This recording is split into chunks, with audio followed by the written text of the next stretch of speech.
Doble disgrasya ang inabot ng isang rider sa Cabuyao, Laguna. Bumangga na nga ang minamaneho niya sa isang arko, nadaganan pa siya ng semento. Nasa frontline ng balitang yan, si Dave Abuel. Doon mo lang i-prepare yan. Pag dito, doon yung mo lang i-prepare yan.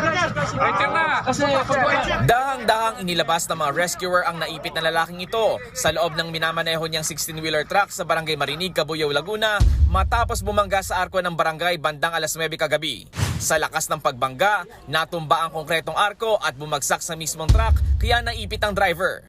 Ayon sa lokal na pamahalaan ng Cabuyao, dinala pa ang driver sa pagamutan pero idiniklarang dead on arrival.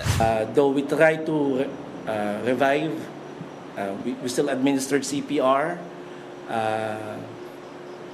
dun sa ating driver.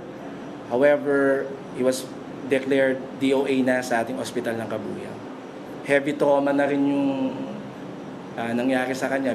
Ayon sa City Disaster Risk Reduction and Management Council ng Cabuyao, meron daw signage na nagsasabing bawal ang pagdaan ng truck sa lugar. Pero tingin nila, hindi ito napansin ng truck driver. Ayon sa barangay, hindi sapat yung taas ng arko para sa ganitong mga kalaking sasakyan dahil hindi naman daw daanan ng truck ang kanilang barangay. Posible raw na naligaw lang ang truck sa kanilang lugar. Patuloy naman ang paghahanap ng mga otoridad sa tumakas na pahinante ng truck. Pero dahil sa laki ng truck, pahirapan ang pag-alis nito sa kalsada. Plano ng mga otoridad na madaliin na ang paghatak sa truck para hindi ito magdulot ng traffic sa mga motorista. Meron na kaming plan in place para ma-move ito.